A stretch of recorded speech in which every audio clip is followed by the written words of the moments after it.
घमासा राजस्थान रा बाशिंदा हा राजस्थान मारी पहचान कण कण सु गूंजे जय जय राजस्थान। मुझे गुमान है इस संस्कृति पर, मुझे गुमान है इस धरा पर, मुझे गुमान है मेरे प्यारे रंगीले राजस्थान पर। हेलो फ्रेंड्स, तो हम पढ़ रहे हैं राजस्थान के जिलों के बारे में। हमने राजस्थान के 3 जिलों का अध्ययन कर लिया है, जिसमें राजस्थान के 2 हाड़ौती क्षेत्र के जिलों का अध्ययन किया है, कोटा और बूंदी जिला। उसी की श्रृंखला में हम आगे बढ़ते हैं। राजस्थान के हाड़ौती क्षेत्र के तीसरे जिले के बारे में हम पढ़ते हैं, राजस्थान का बारां जिला। तो बारां जिला के बारे में आज हम कुछ रोचक और महत्वपूर्ण जानकारियां देखेंगे। तो चलिए दोस्तों, बिना देर के हम चलते हैं। तो दोस्तों, जैसे कि आप देख रहे हैं, ये हमने एक बारां का डायग्राम बनाया हुआ है, मानचित्र बनाया हुआ है। यहाँ पे इसके कोटा और झालावाड़ जो है पड़ोसी जिले हैं और इसकी सीमाएं दूसरे राज्य मध्य प्रदेश से भी लगी हुई हैं। यहाँ पे मांगरोल, शाहबाद, अटरू, नाहरगढ़, नीमखेड़ा, शेरगढ़ अभ्यारण्य कुछ महत्वपूर्ण स्थान रखते हैं। अब हम इसके कुछ आंकड़ों का अध्ययन करते हैं। बारां का क्षेत्रफल 6,992 वर्ग किलोमीटर है। यहाँ कुल जनसंख्या 12.22 लाख के लगभग है। यहाँ लिंगानुपात 929 है।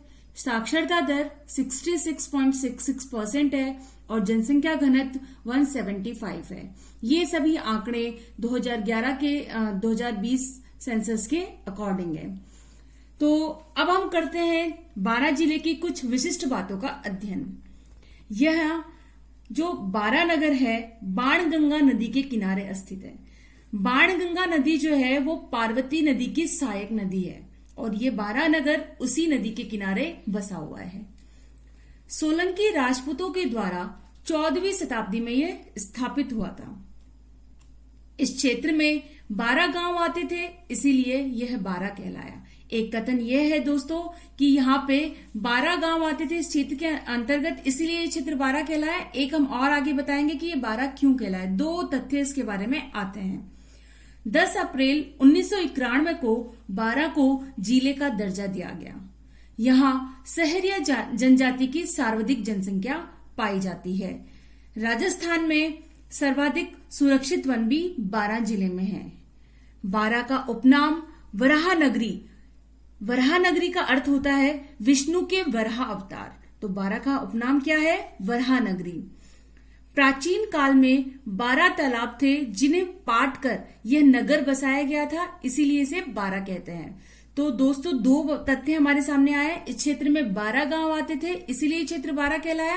और किसी अध्ययन के अकॉर्डिंग ये भी है कि प्राचीन काल में 12 तालाब थे जिन्हें पाट कर यह नगर बसाया गया था, इसीलिए ये क्षेत्र बारां कहलाया। उसके बाद शाहबाद, या जो कि बारां में तहसील है, यह पान की खेती के लिए विश्व भर में प्रसिद्ध है। अब हम देखते हैं जालोदा गांव, जहां पर वीर तेजा जी का मंदिर है। दोस्तों, बारां में सहरिया जनजाति के लोग सर्वाधिक पाए जाते हैं और उनके लोक देवता है तेजा जी, तो उनका मंदिर है जालोदा गांव में। नेक्स्ट है छबड़ा, यहाँ पर लहसुन मंडी स्थापित की गई है। उसके बाद है प्राकृतिक गैस संयंत्र, गैस पर आधारित विद्युत संयंत्र, जो कि अंता गांव में है, जो बारां में है। दोस्तों, तो ये थी कुछ महत्वपूर्ण बातें। उसके बाद हम आगे बढ़ते हैं, बारां के प्रमुख मेलों का अध्ययन करते हैं। तो उसमें सबसे प्रमुख है सीताबाड़ी का मेला। तो दोस्तों, सीताबाड़ी का मेला सीताबाड़ी में ही मनाया जाता है, जो कि बारां में है। यह मेला यहाँ ज्येष्ठ अमावस्या को भरता है। यह मेला धार्मिक मेला भी है और यह मेला पशु मेला भी है। यहाँ सहरिया परिवारों के लिए एक कुंभ का मेला है। यह जिले का सबसे बड़ा लक्खी मेला है, क्योंकि यहाँ लाखों लोग भाग लेते हैं। यह पशु मेला है। यहाँ पर इस मेले में अच्छी नस्ल के पशु, खासकर बैल, गाय और भैंसों का क्रय विक्रय होता है। उसके बाद हम आगे बढ़ते हैं बीजासर माता का मेला, जो कि छबड़ा गांव बारां में मनाया जाता है। उसके बाद है फूलडोल मेला, जो कि शाहबाद बारां में मनाया जाता है। उसके बाद है नेक्स्ट धनुष लीला मेला। जो कि अटरू गांव में बारा में मनाया जाता है। उसके बाद है ब्राह्मणी माता का मेला, जो कि सोरसेन गांव बारा में मनाया जाता है। दोस्तों, यह विश्व की एकमात्र देवी है जिनकी पीठ की पूजा होती है। जहां देवी की पीठ का श्रृंगार होता है, पीठ की पूजा अर्चना की जाती है, पीठ को ही भोग लगाया जाता है और भक्तगण भी देवी की पीठ के ही दर्शन करते हैं। दोस्तों, यह देवी की पीठ प्रदान मंदिर है। उसके बाद गधों का मेला, यह भी सोरसेन गांव बारा में ही मनाया जाता है, जो कि कब मनाया जाता है? माघ शुक्ल सप्तमी को मनाया जाता है। नेक्स्ट है वीर तेजाजी का मेला, जो कि जालोद गांव बारा में मनाया जाता है। हमने देखा था वीर तेजाजी का मंदिर है जालोदा गांव में, तो वहां पे ये मेला मनाया जाता है। और कब मनाया जाता है? भाद्रपद शुक्ल दशमी को यह मेला मनाया जाता है। दोस्तों, तो ये थे बारा के कुछ प्रमुख मेले। उसके बाद हम आगे बढ़ते हैं, बारा जिले के प्रमुख मंदिरों का अध्ययन करते हैं। तो उसमें सबसे पहला है भंड देवरा शिवालय, जो कि रामगढ़ बारा में स्थित है। इसे हाड़ौती का खजुराहो भी कहा जाता है, राजस्थान का मिनी खजुराहो भी कहा जाता है। राजस्थान का यह दूसरा खजुराहो है। यहाँ मंदिर में मिथुन मूर्तियां उत्कीर्ण हैं, इसीलिए इसे भंड देवरा कहा जाता है। दोस्तों, भंड देवरा का अर्थ होता है टूटा फूटा शिवालय। तो इस मंदिर में बहुत छोटी छोटी मूर्तियां जो है वो उत्कीर्ण है, इसीलिए इसे भंड देवरा कहा जाता है। यह मंदिर पंचायत शैली में निर्मित है। पंचायत शैली में ऐसा होता है जैसे इधर चारों दिशाओं में छोटी छोटी मूर्तियां स्थित होती है, उसके बाद एक मूर्ति वो गर्भ में धारण किए होती है। इस शैली को कहते हैं पंचायतन शैली। तो ये मंदिर पंचायतन शैली में निर्मित है। इसका निर्माण 1219 में माना जाता है।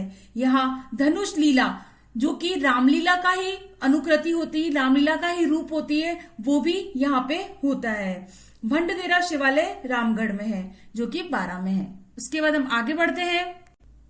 उसके बाद है ब्राह्मणी माता का मंदिर, जो कि सोरसेन गांव में बारा में स्थित है। यहाँ पर चारों ओर ऊंचे परकोटे से घिरे इस मंदिर को शिलाशय मंदिर अथवा गुफा के नाम से भी जाना जाता है। यह पीठ प्रदान मंदिर है, जैसा कि हमने मेले जब देखे थे वहां डिस्कस किया था, क्योंकि यहाँ पे पीठ की पूजा अर्चना की जाती है, पीठ को ही भोग लगाया जाता है, तो यह पीठ प्रदान मंदिर है। ठीक है। उसके बाद हम आगे बढ़ते हैं काकुनी मंदिर। यह मंदिर परवन नदी के किनारे स्थित है। दोस्तों, बारा में एक दूसरी नदी आई है, बारा में एक बाणगंगा नदी हो गई, दूसरी नदी हो गई परवन नदी। तो ये दो प्रमुख नदियां हैं यहाँ पर। तो परवन नदी के किनारे कौन सा मंदिर स्थित है? काकुनी मंदिर। शैव, वैष्णव व जैन मंदिरों का यहाँ पर समूह है। पूर्व प्राचीन में यहाँ 108 मंदिरों की श्रृंखला थी, इसलिए इसे समूह मंदिर भी कहते हैं। उसके बाद है गढ़गच्छ देवालय। यह अटरू बारा में स्थित है। अटरू का प्राचीन नाम था अटलपुरी। अटरू में एक फूल देवरा मंदिर भी है। इस फूल देवरा मंदिर को मामा भांजा मंदिर भी कहा जाता है। अटरू की राजस्थान की धनुष लीला भी प्रसिद्ध है। दोस्तों, तो ये थे कुछ प्रमुख मंदिर बारा जिले के। उसके बाद हम आगे बढ़ते हैं, बारा जिले के प्रमुख दर्शनीय स्थलों के बारे में अध्ययन करते हैं। तो उसमें सबसे पहला है सीताबाड़ी। दोस्तों, हमने देखा था सीताबाड़ी में सीताबाड़ी का मेला मनाया जाता है। यह बारा में स्थित है। यहाँ केलवाड़ा तीर्थ स्थल है। तो इस तीर्थ स्थल में कई मंदिर पाए जाते हैं। सीता माता का मंदिर यहाँ पे विद्यमान है, लक्ष्मण मंदिर विद्यमान है, राम मंदिर विद्यमान है और लवकुश मंदिर विद्यमान है। दोस्तों, सीताबाड़ी के बारे में हम आपको और जानकारी देते हैं। सीताबाड़ी के बारे में लोक धारणा प्रचलित है कि यहाँ भगवान राम ने सीता के परित्याग के उपरांत सीता ने अपना निर्वासन काल यहाँ वाल्मीकि आश्रम में बिताया था। दोस्तों, जब राम जी ने सीता का परित्याग कर दिया था तो वाल्मीकि आश्रम में यहाँ पे सीता माता ने अपना जो निर्वासन काल था वो बिताया था। लवकुश की यह जन्मस्थली है। लवकुश का जन्म भी यहीं हुआ था और राम सेना से उनके समर की गवाह सीताबाड़ी अपने प्राकृतिक सौंदर्य, भूमि से निकलती जलधारा व सघन आम्र कुंज के कारण अत्यधिक गर्मी में भी आनंददायक शीतलता के लिए प्रसिद्ध है। तो दोस्तों मतलब यहाँ पर कुछ ऐसा स्थान है जहां पर अत्यधिक गर्मी में भी ठंड का एहसास होता है। जैसे कि अमावस्या पर यहाँ मेला बढ़ता है, जो कि हमने मेलों में डिस्कस किया था। उसके बाद हम आगे बढ़ते हैं लक्ष्मीनाथ मंदिर, जो कि मांगरोल तहसील के गांव श्रीनाल में स्थित है। यहाँ शिखर बंद मंदिर के तोरणदार पर हाथी निर्मित है। उसके बाद है जामा मस्जिद। दोस्तों यह शाहबाद बारा जिले में स्थित है। शाहबाद बारा जिले की तहसील है। इसका निर्माण लगभग 400 वर्ष पूर्व औरंगजेब द्वारा करवाया गया। यह राजस्थान की सबसे बड़ी मस्जिद है। तो दोस्तों ये याद रखने वाली बात है, राजस्थान की सबसे बड़ी मस्जिद कहाँ है? शाहबाद बारा में है और उस मस्जिद का नाम क्या है? जामा मस्जिद। उसके बाद है शाहबाद किला। इसे कोशवर्धन दुर्ग भी कहा जाता है। यह दुर्ग भी कहाँ स्थित है? परवन नदी के किनारे स्थित है। यहाँ 18 तोपें हैं। सबसे बड़ी तोप नवलका बाण तोप यहाँ पर रखी हुई है। इस दुर्ग में एक फंडा खोह झरना भी है। उसके बाद देखते हैं यहाँ पर नाहरगढ़ दुर्ग है। एक नाहरगढ़ दुर्ग जयपुर में भी है और दूसरा नाहरगढ़ दुर्ग कहाँ है? बारा जिले में, शाहबाद तहसील में। दिल्ली के लाल किले की आकृति के समान यह दुर्ग है। शाहबाद में नेक बाबा की दरगाह भी है। उसके बाद है नेक्स्ट शेरगढ़ दुर्ग। यह बारा में स्थित है और परवन नदी के किनारे यह दुर्ग स्थित है। तो यहाँ पर ये 3 दुर्ग हैं और कुछ और भी दुर्ग हैं जो दर्शनीय हैं। यहाँ गुमोर, भंवरगढ़, केलवाड़ा, रामगढ़ व कस्बा धाना के किले भी दर्शनीय हैं। 3 हमने इसमें किले पढ़े मेन, शाहबाद, नाहरगढ़, शेरगढ़। उसके अलावा ये कुछ और किले हैं जो भी दर्शनीय हैं। उसके बाद है शेरगढ़ अभ्यारण्य। यह परवन नदी के किनारे स्थित है। इसे सांपों की शरण स्थली भी कहा जाता है। इसकी स्थापना 30 जुलाई 1983 को हुई है। उसके बाद है सूरसेन। यह बारा में स्थित है। यह राजस्थान के राज्य पक्षी गोडावन के लिए प्रसिद्ध शिकार निषेध क्षेत्र है। इसीलिए यहाँ पर इसकी वजह से गोडावनों की संख्या में वृद्धि हुई है। यहाँ गोडावन को सामान्य भाषा में माल मोरडी कहा जाता है। दोस्तों यह कई बार क्वेश्चन भी आया है एग्जाम्स में कि गोडावन को सामान्य भाषा में माल मोरडी किस जिले में कहा जाता है? तो उसका आंसर होगा बारा जिले में। दोस्तों तो ये थे बारा के कुछ प्रमुख दर्शनीय स्थल। अब उसके बाद हम कुछ और इम्पोर्टेंट बातें बारा जिले के बारे में देखते हैं। तो उसमें सबसे पहला है जमुनापरी नस्ल की बकरियां बारा जिले की ही प्रसिद्ध है। दूसरा है राजस्थान का प्रथम, तो देखो दोस्तों दिस ऑल्सो इम्पोर्टेंट, राजस्थान का प्रथम बायोमास भावगढ़ बांध कहाँ स्थित है? बारा में। नेक्स्ट है रामगढ़ में लोहा और चुंबकीय गुण वाले पत्थर मिले हैं। रामगढ़ को नासा ने एस्ट्रोब्लीम अर्थात तारों द्वारा दिया हुआ घाव माना है। तो दोस्तों ये भी इम्पोर्टेंट बात है, जो नासा है उसने एस्ट्रोब्लीम अर्थात तारों द्वारा दिया हुआ घाव रामगढ़ को माना है। और रामगढ़ कहाँ पे है? बारा जिले में स्थित है। माँ बाड़ी योजना शहरिया जनजाति की शिक्षा हेतु यह योजना 2000 ईस्वी में प्रारंभ की गई थी।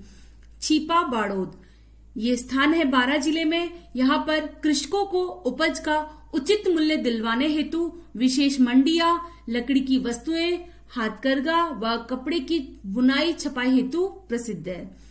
राजस्थान का सबसे बड़ा बिजली घर छबड़ा बारा में स्थित है। दोस्तों दिस ऑल्सो इम्पोर्टेंट, राजस्थान का सबसे बड़ा बिजली घर कहाँ स्थित है? छबड़ा गांव बारा में स्थित है। राजस्थान में अफीम की खेती के लिए बारा प्रसिद्ध है। बारा समग्र मसालों के उत्पादन की दृष्टि से प्रथम स्थान प्राप्त जिला है। मसालों की दृष्टि से इसके पहले कोटा का प्रथम स्थान था, उसके बाद अभी तक बारा का मसालों के उत्पादन की दृष्टि से प्रथम स्थान है। तो दोस्तों, मुझे लगता है आपने वीडियो एंजॉय किया होगा। हमने आज 12 जिले के बारे में बहुत रोचक और महत्वपूर्ण जानकारी देखी। उनमें से अब कुछ और बातों का हम रिमाइंड करते हैं। तो सबसे पहले उसमें हमने देखा था 12 के अंतर गांव में एक प्राकृतिक गैस पर आधारित विद्युत संयंत्र है।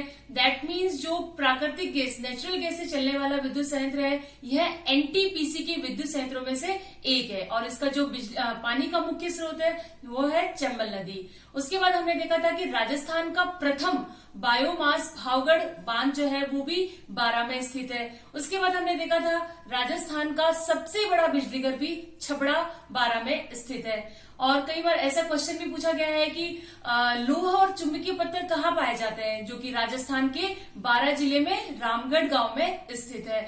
इसीलिए नासा ने रामगढ़ को एट्रोब्लीन की संज्ञा भी दी है। तो देखिए दोस्तों, नासा की भी 12 जिले पे हमारे 12 जिले पर दृष्टि है। तो दोस्तों, आई होप आपको वीडियो पसंद आया होगा और please like the video, subscribe the channel. Thank you.